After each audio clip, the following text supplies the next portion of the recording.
Welcome to Lasham Airfield here in Hampshire. You're here at the Gliding Heritage Centre, which is probably the largest collection of vintage and classic gliders in the world.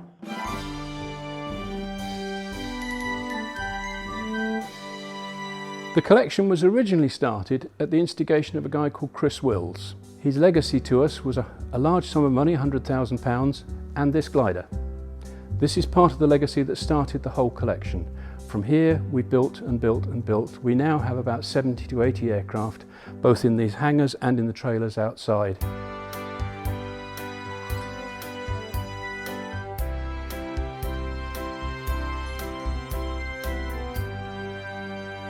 This is not just a static museum, but this is a flying collection, and I'm going to show you around a few of them and in our workshops later on. Thanks for all the work you've done on it, and Ed.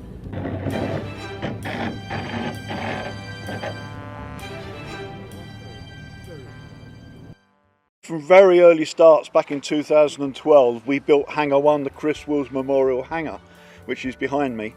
And since then, we've built a second hangar with funds provided from charity and from members who have left money to us. And we've built Hangar 2 down on the hill there.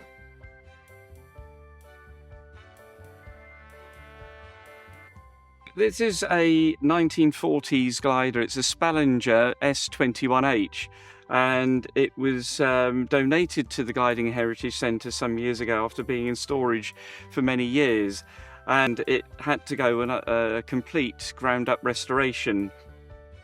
And what we've been trying to do is gather enough data to present to the British Gliding Association Technical Committee to gain a certificate of airworthiness.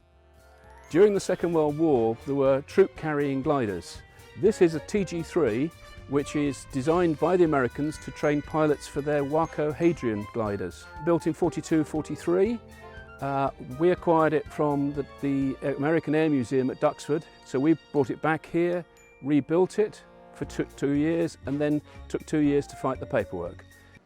Now what I want to do is I want to tell you a little bit about the glider, but more importantly about the man who owned it.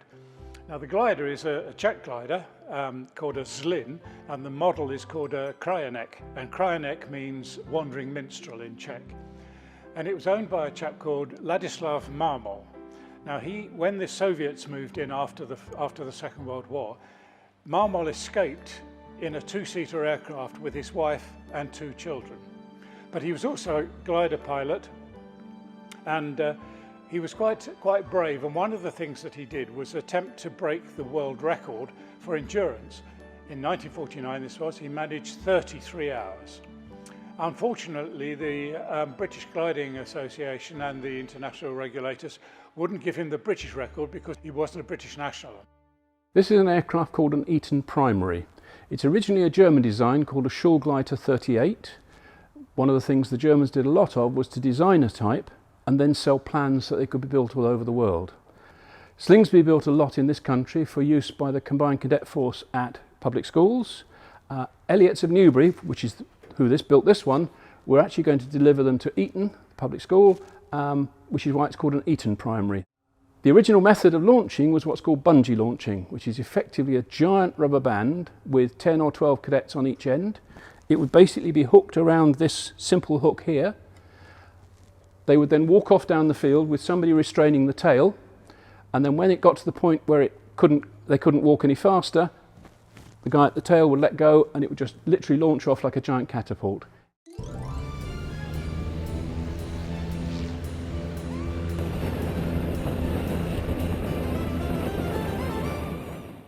At the back we've got a state-of-the-art workshop which I'm going to take you in a moment, and that was built in 2020, just as we locked down for COVID. So we're in the workshop now and we've got an SHK V-tail glider in. This has been in for an extensive repair on the fuselage after it had an accident a few years ago, and now it's in for its annual, which is a full wings off, everything inspected, lubrication, all the paperwork gets inspected to make sure it's all legal and up to date. My name's Andy. I've been given the task of looking after this glider. A little brief history about it. It's an American glider, 1942 I believe. It was used as a training glider for the American Army.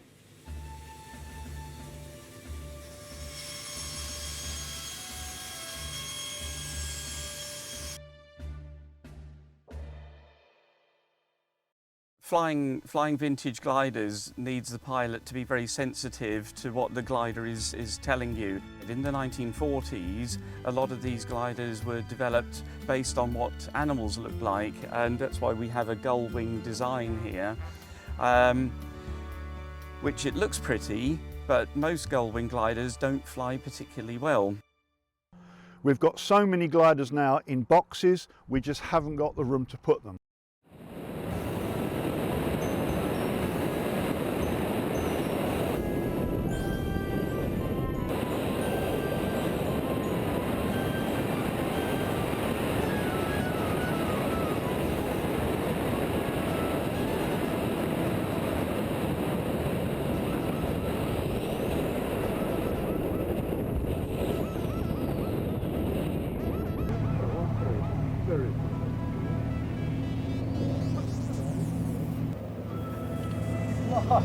She flies!